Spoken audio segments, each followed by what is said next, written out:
Record, and here we go. Good morning, Brian Schrader. How are you doing, man? Buddy? I'm doing real well. How about you? Hey, I cannot complain at the moment. Actually, I mean, I could. The AC at my house is on the fritz, but yeah, it's a little warm. But I think today we're gonna get it fixed. So that's the goal. Didn't you fix it yourself last year? Yeah, it just freezes up. It freezes up. I think we turned it down a little too fast, and so it froze up. Pretty common for older AC units. So I gotta figure out if that's just the issue. Tune in next week while we'll talk about radiators. Yeah, who knew this is like car talk slash. I love car talk. Do you really? If we were as good as car talk, I find myself listening to car talk for extended periods of time, for sure. I do enjoy the show. They do play some of those older episodes, and you're like, wow, that was very sexist humor there, click and clack. But otherwise. I know. What do you expect from NPR? Just a bunch of conservative, sexist misogynists, right there on NPR. I guess. The home of Ira Glass, the father of podcasting. Yeah. So today, that was sarcasm / irony, if you couldn't tell. Yeah, I know. We tried our best there to make sure that you understood that. I need to get better at muting myself too, because I do a lot of awkward sounds that are pretty disgusting. I noticed that last week. A lot of slurping. Yes. I just took a big drink. Was I slurping? No. I didn't. There you go. I do that all the time, though, on accident, or involuntary, I suppose. Be a professional, man. Come on. I know that we're still. Hear you slurping. We've been doing this for 2 years now, and I'm still completely unprofessional. I'll be honest. Until you just said that, it never even occurred to me to be self-aware of my slurping sounds or whatever. I always drink stuff when we're doing the podcast. You're pretty. It's early today, no beer, but Well, it's almost 9 there. That's not too early. It's damn near 9 o'clock. That is, and somebody's mowing their yard across the street. I mean, yeah. There's a lot of cool stuff going on.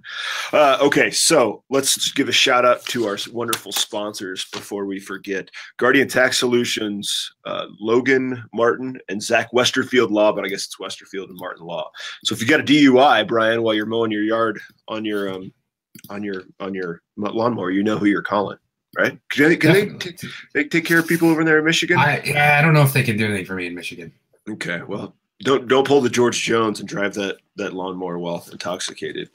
Grist Brewing Company, Fermentra, Pazza, and today I believe we're going to add Lost Highway to our official list of sponsors. Once we get off the radio, everybody, if you're interested in sponsoring with us, we're going to go cheap on that. So if you're interested, please reach out to Brian or I on Twitter. Brian, you are at Brian Joe Schrader. I am at Samuel_M_J. And then together we are at _sports nerds, and that's Twitter.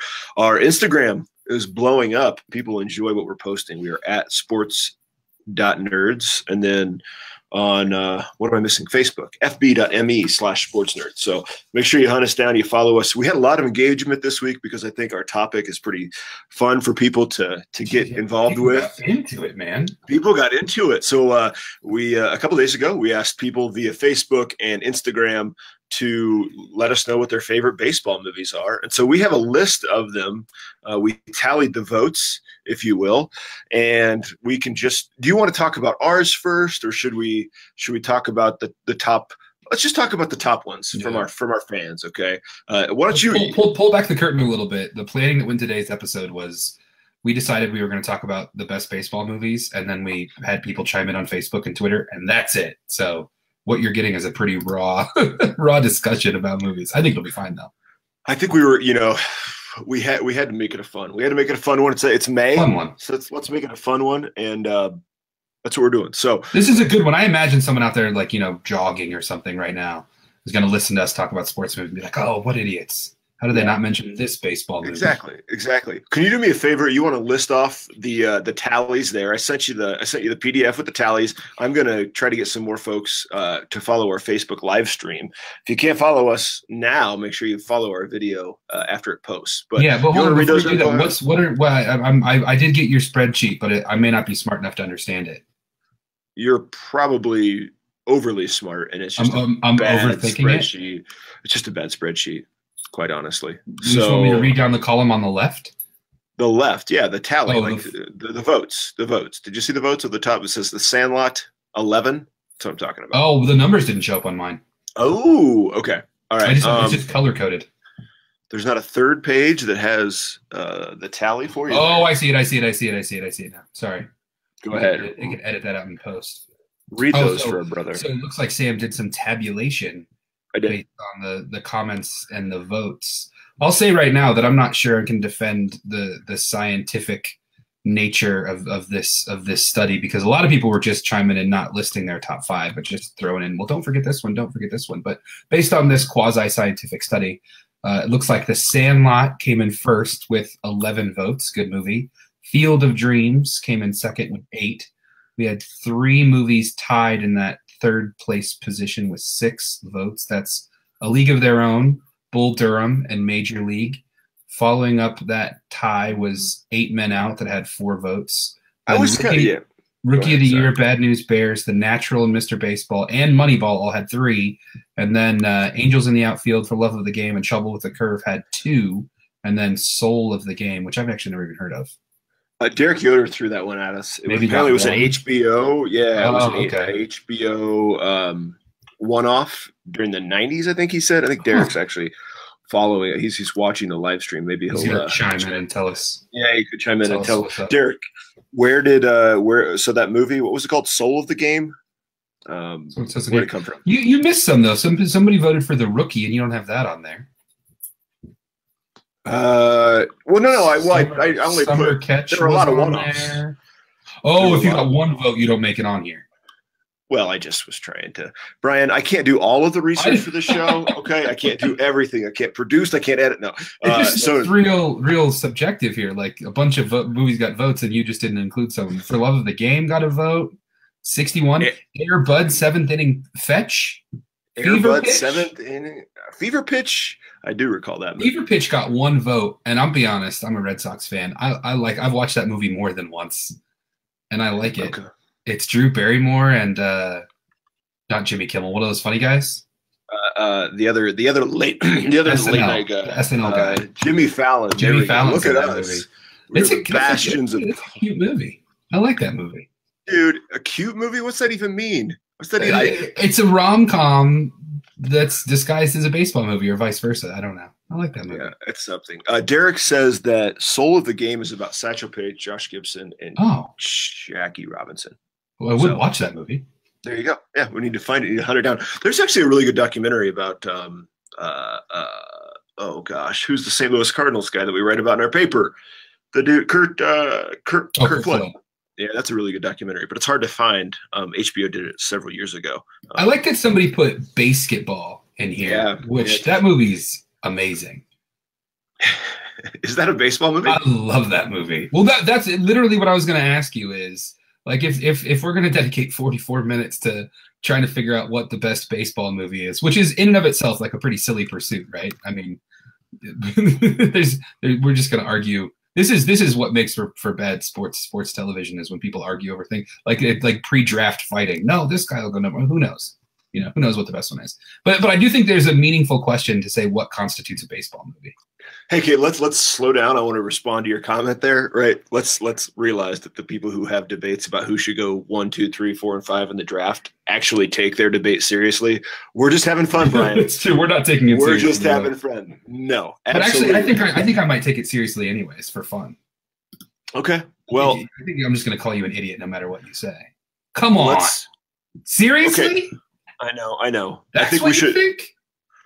I want to break this show up into some segments then. Okay. No, that's okay. So we're gonna go after. Let's do our next segment. Let's try to do the why of the list. Right. So why does The Sandlot come in first? Why does Field of Dreams come in first? I've got a lot of ideas of why people who follow the show, our demographics, would appreciate The Sandlot. Same with Field of Dreams. Then that that third and fourth segment, let's just talk about our own top 5. Yeah. How about that? We'll give people something to chew on. For now, though, we got a minute here. How about Matthew McConaughey being in Angels in the Outfield? Did that not blow your mind? It really, really did. I totally forgot about that. Here's some things that I'll put it in perspective for how much my mind was blown.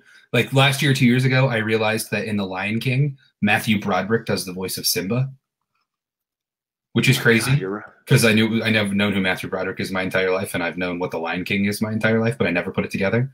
And then in response to that, Logan Martin of Westerfield and Martin Law Firm tweeted, like I posted that on Facebook, and he commented back and said, "That'll blow your mind. What about this? Jerry Orbach, the guy from Law and Order, Lenny, was the voice of Lumiere in Beauty and the Beast, the French candlestick."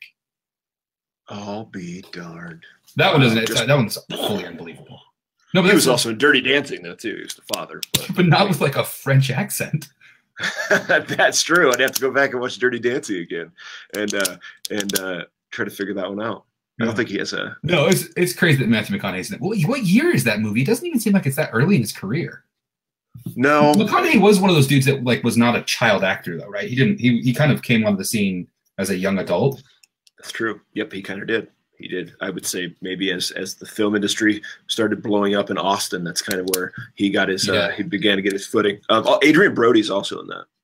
By the way, that's his name, right? Adrian Brody. I don't know. The guy who, with the yeah. You would know him if I just threw up a picture, but I'm not going to do that now. Scrubs.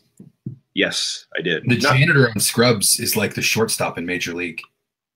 You're right. He is. He's also in a bunch of like sitcoms now on ABC or NBC or something about family. Yeah. All right, let's take a break. We'll jump back and we'll try to dissect this list that people concocted for us.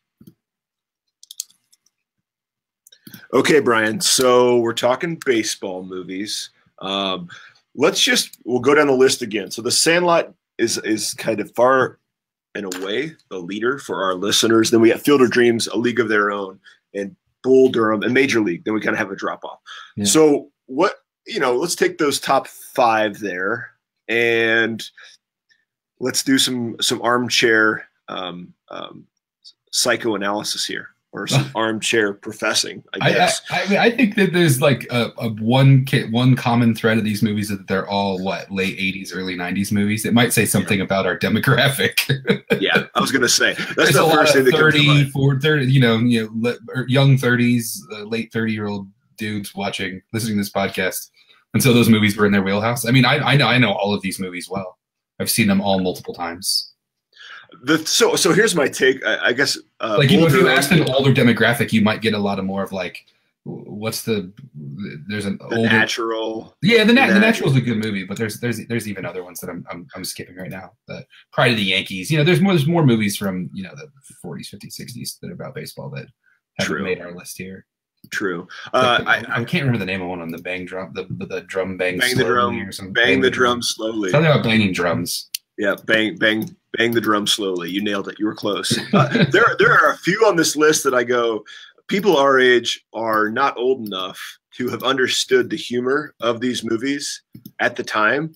They just happened to run on like TBS and TNT when we were kids, and we thought they were funny because adults thought they were funny. And so immediately I think of like Bull Durham, Major League, and Bad News Bears. Yeah. Like the humor, really raunchy, right? There's no way, like think about you and I when we were kids watching those movies, and maybe they were on Fox like in the afternoon with all the bad stuff bleeped out, but still the humor don't really understand.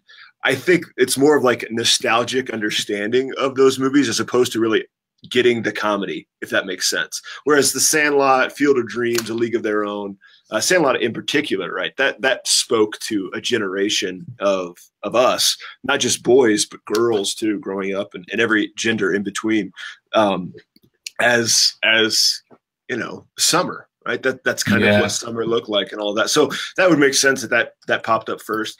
I know your kids love that movie. Right, you said that one's on in your house all the time. Am I wrong? Oh my god, yeah, I probably watched it 3 times this week. And my kids watch it all the time too. I will say this: I mean, I know the movie's supposed to be set in like the late 50s or early 60s or something like that. Yes, correct. I know there's a comment at one point that one of the guys got really into the 60s at the end of it, so it's set a little bit before that.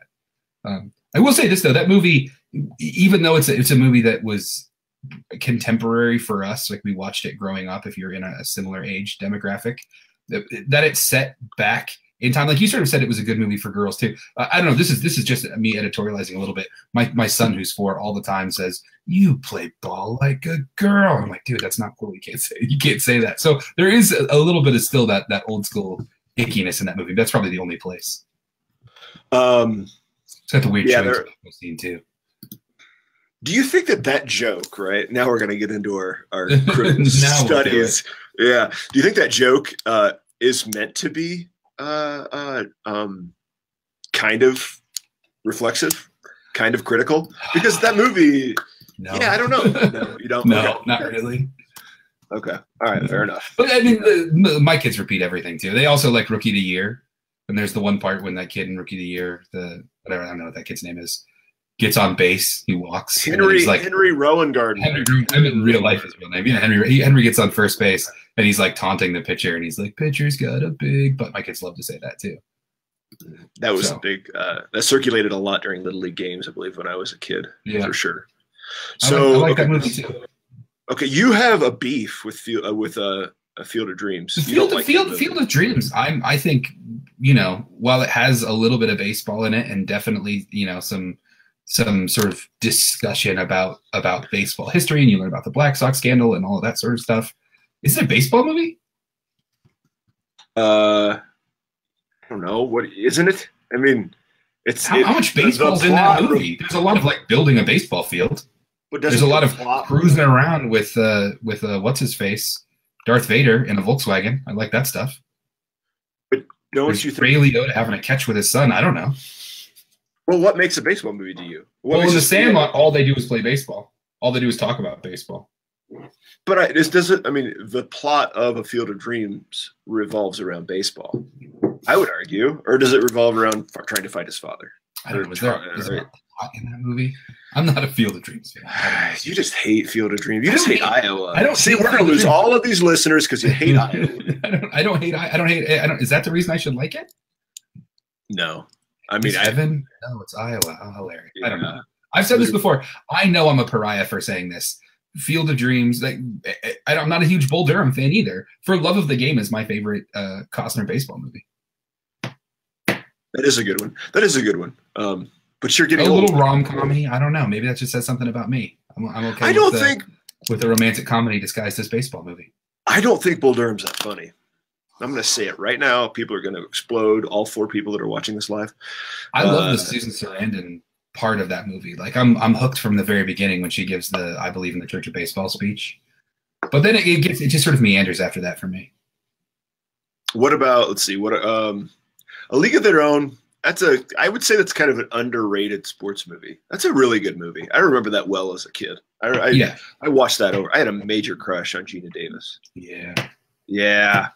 Tom Hanks was funny in it. Still do.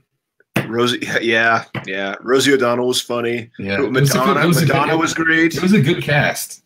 Oh my God, there were a ton of like stars in there. I need to go IMDb this, try to figure out who else was in there. What else do we have on there? 8 Men Out. Thoughts on that? That's a good movie, by the way. 8 Men Out is a movie I saw one time and never went back to it. And I was like, there's movies out there for me that you watch and you're like, oh, that was good. I'm never gonna watch that again. Like The Darkest Hour, I saw this year. I was like, oh, that was really good. Not gonna watch that again. Which that says something about a movie. Right, it can be totally fine, but it's not like The Sandlot that I own in like 4 formats. Got that bad boy on VHS, Laserdisc, everything. That's a joke. Yeah. Like it's not one of those movies it's not a movie that I like want to go show my kid. And maybe that's it that I've got young kids. Like I make my kids watch The Sandlot and I was gonna say Major League, but not that one. Rookie of the Year, that sort of stuff. I'm trying to see. It was an okay movie though. Let's see. So. What movie didn't make our list that I liked a lot? The Babe with John Goodman. Is that what it's called? Yeah, The Babe. You're right. I forgot about The Babe. That is a good one. There's a bunch of let's see. Folks are saying, let's see. We forgot about Everybody Wants Some. Oh no, I didn't forget about that. Someone stole that. That was going to be my. I was going to put that in my top 5 as sort of I'm an indie movie buff. But I guess that got blown out of the water. Have you seen that movie? That movie's great. I have not yet. Oh, so it's Richard Linklater, who just makes amazing movies, anyways. But Everybody Wants Some is like these college kids showing up or a particular college kid showing up on a college campus who's going to go there and play college baseball, and sort of meeting up with a team and meeting everybody, and it's just in very Linklater style. The entire movie takes place over like that one day. I'm scanning or through maybe it's the first weekend. It's the first weekend that they're there. I'm scanning through the directors who have done baseball movies, and Linklater is one that pops for me, like an independent film director, gets a lot of accolades, never really made it big time necessarily, but definitely an indie director. John Sayles actually did 8 Men Out, and he's kind of revered as one of these great independent film directors. I wonder, I guess baseball it's one of those games that really allows you to tell pretty complex stories, just because if you build the plot around baseball, you can make a movie like 8 Men Out. You can make a movie like Everybody Wants Some.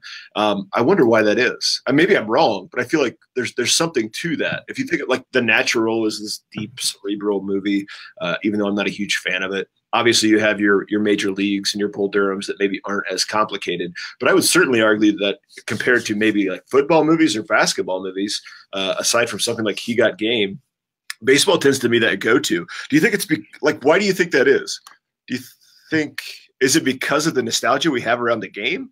Yeah, play a part of it. I think that's definitely a piece, right? I think this nostalgia is a piece. I think you oftentimes get this sort of like cross-generational family thing, right, in baseball movies, which is, part of a nostalgic question, but not strictly speaking a nostalgic question. Obviously, there's a bunch of sort of funny movies, right? I guess Major League is in that category for me. Some people brought this up. Mr. Baseball is a movie with Tom Selleck where he sort of washes out at the end of his career playing pro ball in the United States and goes to Japan to play. I think there's some just ripe for comedy stuff, kind of clubhouse kind of comedy that makes sense for baseball. And look, I alluded to this before. It's really easy to. This is probably for any subcategory of movie that you can just lay it over kind of a romantic comedy or something like that, and make it work as well. So I'm not sure it's any one thing necessarily, but there do seem to be sort of genres or tropes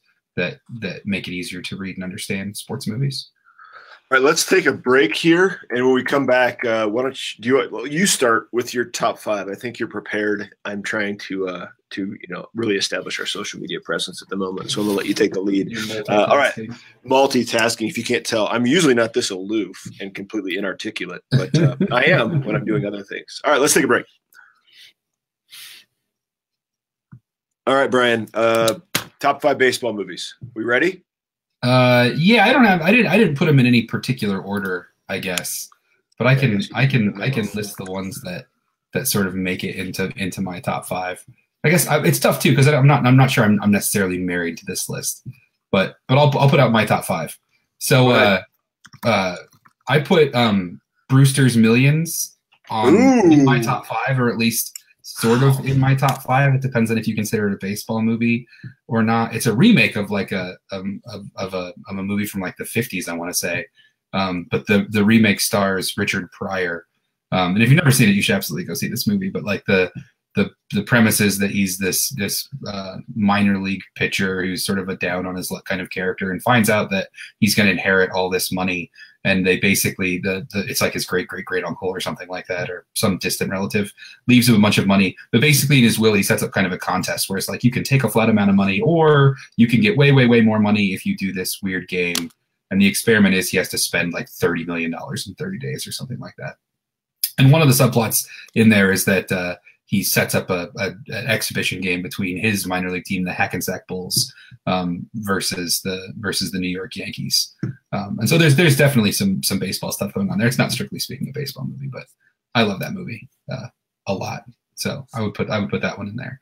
I already alluded to Mr. Baseball. I can't argue that it's like the best baseball movie ever, but I grew up on that movie. I watched that movie over and over and over again all the time. It was a movie my dad liked a lot. I already mentioned this. It's Tom Selleck going to Japan to play baseball. It's got some probably uncouth humor about cultural differences between the United States and Japan. There's a lot of that stuff going on in it, but it's also this story about kind of why you want to play baseball. What are you in it for? Which is probably a pretty common sports movie trope, right? That, it's I also like For the Love of the Game, but that's what that movie is really about, is why are you here? Like, do you want to, if you're in it for all the sort of extra stuff, the popularity that you gain and the notoriety that you gain and the sort of extracurricular benefits that come along with baseball. And it sort of gets down to the heart of why you should be wanting to play baseball at all. A third one you already mentioned is Everybody Wants Some, the Richard Linklater movie, which is some kids, I think it's in the 80s, showing up to the first week of college, or maybe it's even like before college actually starts, and just follows them around their first weekend. It's only tangentially a baseball movie, but I love that movie a lot. It's really good. If you have to really be into Linklater's style to like that movie. I'm going to concur with The Sandlot. I think that movie is amazing and sort of always will be. There's so many quotable lines and so many memorable moments from that movie, and it's pretty much perfect from top to bottom. And everyone's seen it, so I won't summarize that movie. And then I'm gonna shout out to, I think, my favorite baseball movie, which is Moneyball. Yeah.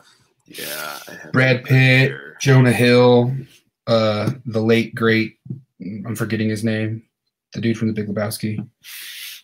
Why am I forgetting that dude's name? Philip Seymour Hoffman. Philip Seymour Hoffman. Mm-hmm. Yeah, as our what the hell's his name? As the manager. The heck was his name? Art Howe. Art Howe. Gosh, where's the dude? It's 9:30 there. Where is your brain? I know. Yeah, it's clearly not happening.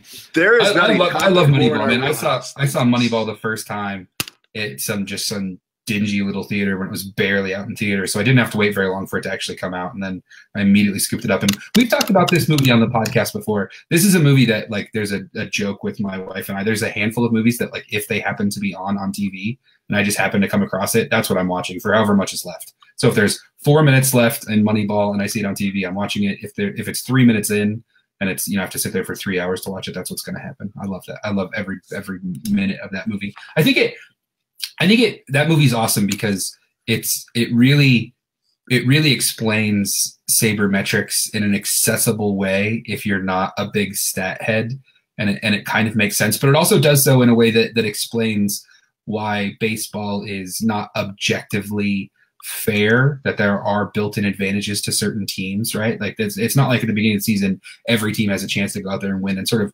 explains and explores the differences and the stuff that's going on there too. I think that movie also came out around the same time as a movie that some people had on their list, which is Trouble with the Curve, which is what's his name? I can't remember anybody's name. Is that Tommy Lee Jones? No. Is it, like, dude, who is it? Oh, it's Clint Eastwood. Clint Eastwood.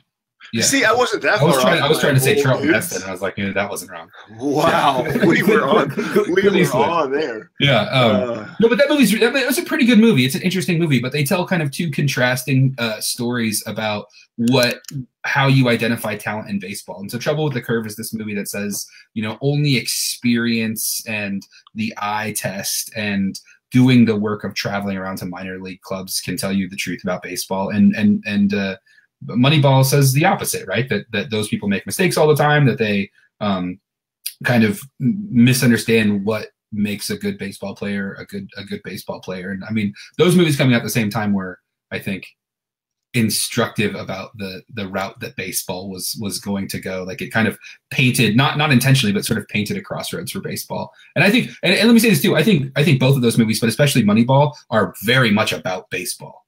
Right. Whereas a lot of these other movies, even the ones that I'm including, are not, strictly speaking, about baseball. That's a really good point that you just made about Moneyball, that it was kind of this introduction into a new era of baseball. And this is definitely the era that we're in now. So even for lay fans or people who don't watch baseball nearly as much as you and I do, I think they can begin to understand sabermetrics. Not the odd thing, but the proof that a movie like that had serious cultural significance is the fact that people don't say sabermetrics. They say, oh, it's the Moneyball approach to the game. Do you ever notice that when you're having conversations with people? Yeah, like, well, there was a more technical name to it, but it came out in that book, in that movie. Everybody Wants Some. I wanted to ask you real quick. Is that just kind of a continuation of Dazed and Confused? I wonder. In the sense it's a Linklater movie. Dazed and Confused had a little bit of the plot kind of revolve around baseball. It seems to be at one time you have these guys are in college in high school, and now they've kind of transitioned to college. I mean, and that's got to be why you like it so much too. And I have to see it. I do love Dazed and Confused. I love everything Linklater does. I mean, I thought Boyhood got screwed out of the Best Picture a couple of years ago. It could be just a few years later after Dazed and Confused. Maybe it's supposed to be like 81, and that was 76. Okay. The Dazed and Confused is supposed to be set on the bicentennial in 1976. So I think if I remember correctly, Everybody Wants Some is early 80s. So but it is in a sense a continuation. But Everybody Wants Some is like these college guys. You know, they all the people that hang out in this movie are all on the baseball team. So it's some dudes who have already been there and some dudes who are showing up as freshmen. So it's definitely got that get to know you sort of storyline. But basically what happens over this weekend is they go to a bunch of parties. They like go to a party that's being thrown by like the theater people. They go to kind of a country western bar. And it's kind of like the movie's really about, you know, kind of sort of figuring out who you are on the one hand, but also kind of what it looks like if you just kind of perform these different roles to meet people and to fit in, and it sort of problematizes that. Linklater's movies, I think, are pretty smart. So that may not be a perfect explanation. But baseball is the backdrop for it.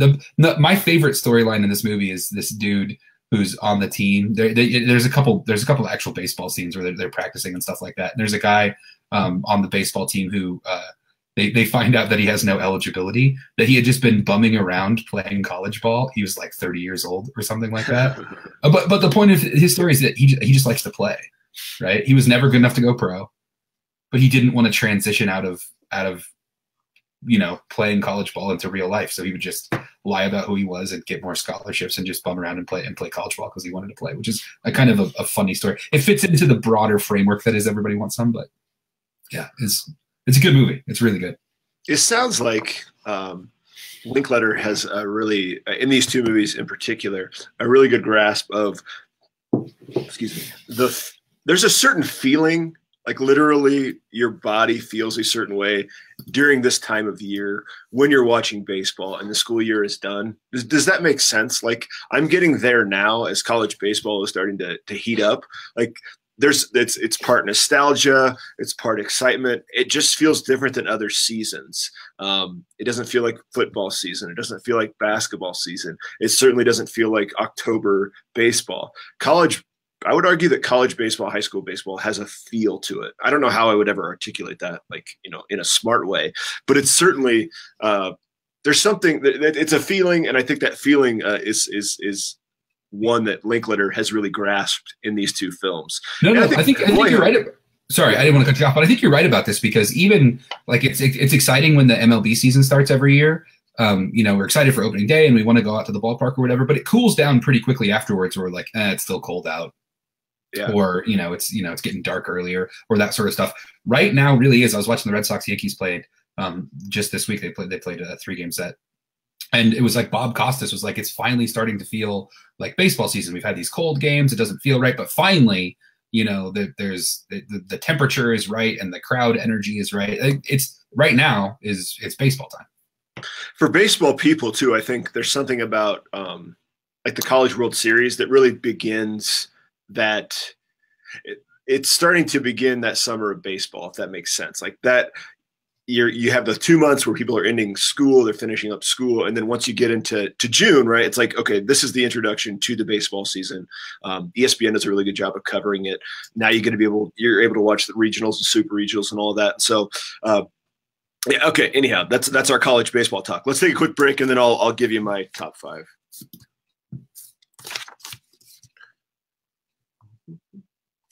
Okay, so I started with The Sandlot. You had mentioned it in your top 5. Again, this was hard to include 5 or to put 5 movies on a list. I love all these movies. I do too. It's hard. That movie, I think we've talked about it before on this show. It just means like every time I watch it, it just stirs up so many emotions, positive emotions in me. But I mean, that was my childhood. There were 5-6 years of my life in which my summers were spent going to the park and literally playing baseball for 8 hours a day. It just never stopped. Like that's what it was.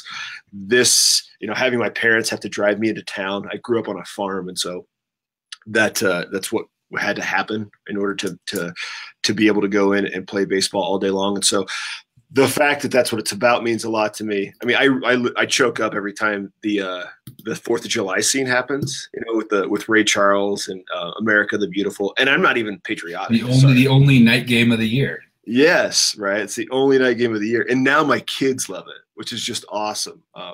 My wife dressed them up as Squints and Wendy a couple years ago. Yeah, a couple years ago for Halloween, and she nailed it. So they love it. We watch it all the time.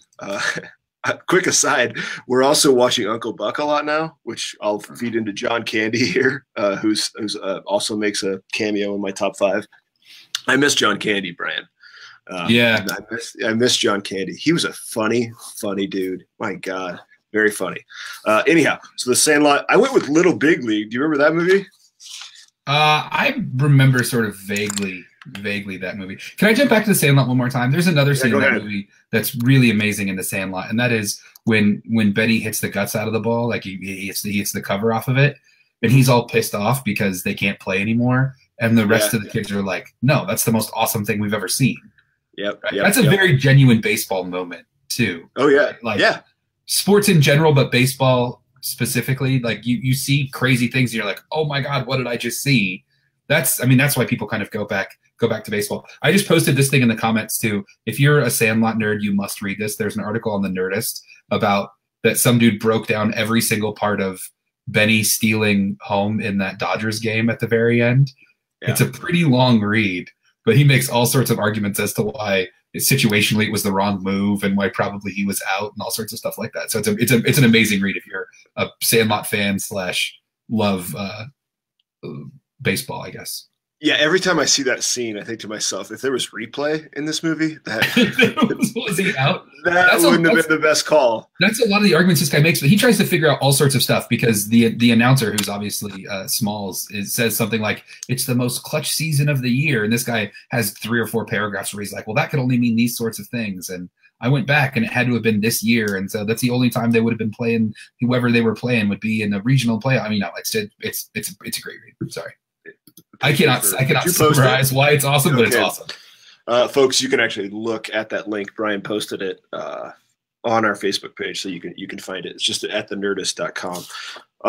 Real briefly, back to Little Big League, just to give a little bit synopsis of that movie.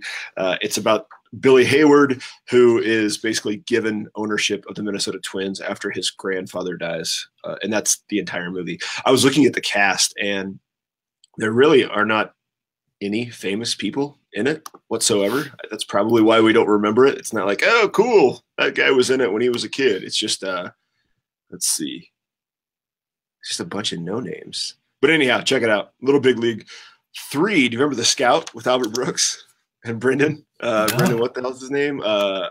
Brendan Fraser. You don't remember The Scout? Yeah, that's up there. Let me search it real quick. So it's basically this kind of dual story of. Dude, you are describing a movie that is a flop. It cost $20 million to make, and it made $2.6 million. I actually thought it was a good movie. I need to go back and watch it and see if I still this agree. This might be one that you misremember. One of those. No, it was good. It had good acting in it. I mean, Albert Brooks is a good actor. Oh, Brendan Fraser's the pitcher? Yeah, he's the pitcher. Yeah. Wow. So the plot is, it's basically Albert Brooks is trying to get his career back as a scout, and Brendan Fraser is trying to make his career as a professional baseball player. So that is that in a nutshell. I believe he finds him somewhere in the Dominican Republic. Am I right? Oh, Mexico. He's attending a game in Mexico. The Scout was a box office flop. Reviews were predominantly negative, with TV Guide stating, "The Scout feels like a classic case of too many cooks spoiling the broth." Maybe I did misremember. Brooks and Ritchie never quite commit to either of the movie's disparate chords, bailing out of the batter's box in terms of the psychological drama and, after some amusing moments, and at the outset, generally steering clear of broad comedy. Listen to this. So people, go watch the movie. Let Brian know. I'm going to go watch it. Okay, so we check The Scout off the list. Rookie of the Year. I'm kind of shocked that didn't make your list, by the way. I liked Rookie of the Year. I figured I could only pick one movie that I really liked as, like a 7th grader. And that was it? I go Sandlot over Rookie of the Year for sure. Okay. I think Rookie of the Year because so much of it was shot in Wrigley as a Cubs fan, but also John Candy's in it. It was one of his last movies before he passed. He was the announcer. Yeah, he's the announcer. Who else is in it? Who's the manager? Tall guy. I don't know his name. I know who you're talking about. Yes. I can't think of it either. So Rookie of the Year, Henry Rowan Gardner, obviously hurts himself. Oh, you're not talking about the manager. You're talking about like the pitching coach. Was he the pitching coach? The manager was the guy who was like called him Rosenbagger and Ruffenfruiter or whatever. You're talking about the guy from Home Alone? Home Alone, yep. What's his name? He wasn't the manager, though. He was just the pitching coach? Yeah, he was the pitching coach, I think. Okay. Didn't he do any... Was the Rocket. Albert Hall was the manager. Gary Busey. Daniel Stern was the pitching coach or the bench coach. Thank you. Derek Yoder threw that out there, too. He was the one who was like, some people think ice is the way to go. Other guys prefer heat. I heat up the ice cubes. That's what you're talking about? Yes. That's it, man. That's it. Yeah, okay. It's a great movie. I need to go back and watch it because I feel like, let's see. There is some baseball movie in which there is an interleague game prior to the creation of interleague play. I can't think of. Are you trying to say you have a movie in your top 5 you can't remember? No. I'm just this. It made me think. Is it Rookie of the Year in which the Cubs play the White Sox? I'm just like I feel like there's a movie out there that we have listed or somebody has listed in which a scene occurs that a National League team is playing an American League team before there was interleague play. So it's just bad writing, is what I'm saying. It's not Major League, That would right? not surprise me at all. I don't think it's Major League. In Major League, I think they only play the Yankees. They play the Yankees 65 times. That is true. That is true. No, you're right. That's a good movie too. It's hard to do 5. So my last one, I'm also kind of surprised didn't make your list. My father actually, he messaged us. He said this is his favorite baseball movie as well. Bad News Bears. Bad News Bears is fantastic. A lot of people said the remake, or not a lot of people, sorry, 1 or 2 people said the remake was great. The original is just fantastic. Walter Matthau as Buttermaker, and let's see, Kelly Leak, right? Is who's the guy that plays Kelly Leak? I gotta think. Can't think of his name at the moment. But that's a damn good movie. And then Bad News Bears Go to Tokyo is also not a bad news movie. Bad sequel. So there you go. There's our 5. Are we like, do we need to go and rehash the ones that only got 1 vote? So 61 with the asterisks, which was an HBO movie, I think. Yeah, I didn't see that movie. Someone there's 42 in there, which was an okay movie. That was the Jackie Robinson movie. Yep. The Rookie with Dennis Quaid. See, I like that movie too. Okay.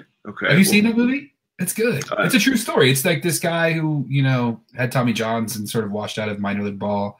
And then years later, he's a professional coach.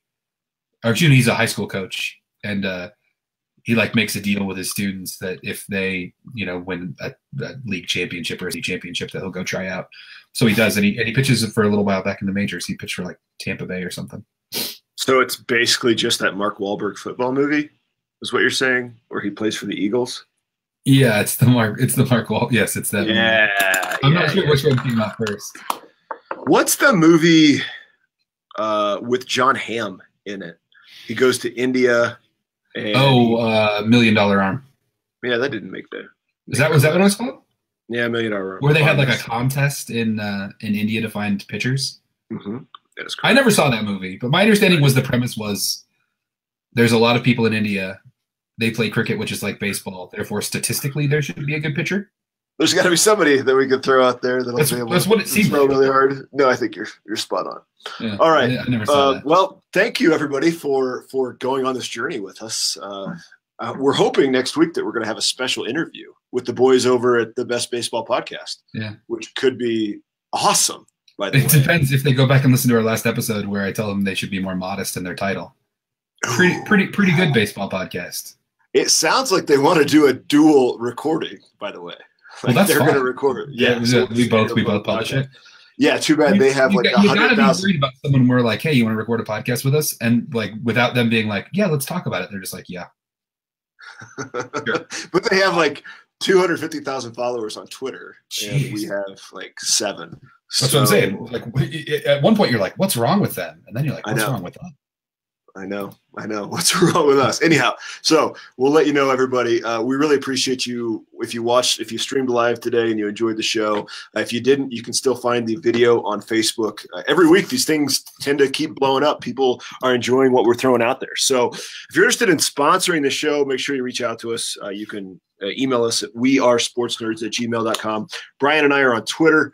We are on Facebook. We are on Instagram. Hunt us down. Find us. Thank you to our sponsors one more time, to Guardian Tax Solutions, to Westerfield Martin Law, to Orange Collar Media, to Grist, to Fermentra, to Pazza, and hopefully today we can add Lost Highway to our list. But Brian, fantastic show. Next week we'll get back and talk about something more serious, maybe, I guess. Yeah, maybe. All right. Maybe. All right. Later, buddy. Later. See ya. Whew. All right, we are still live streaming. Thank you, everybody, for following the live stream. Give a wave, Brian. Give a nice wave to everybody before we. I'm wondering if I want to get any comments about my huge Texas mug. Let me see that. Big Tex. Huh. Who knew? Where the hell did you get that? I have no idea, but I like it because it's massive. It holds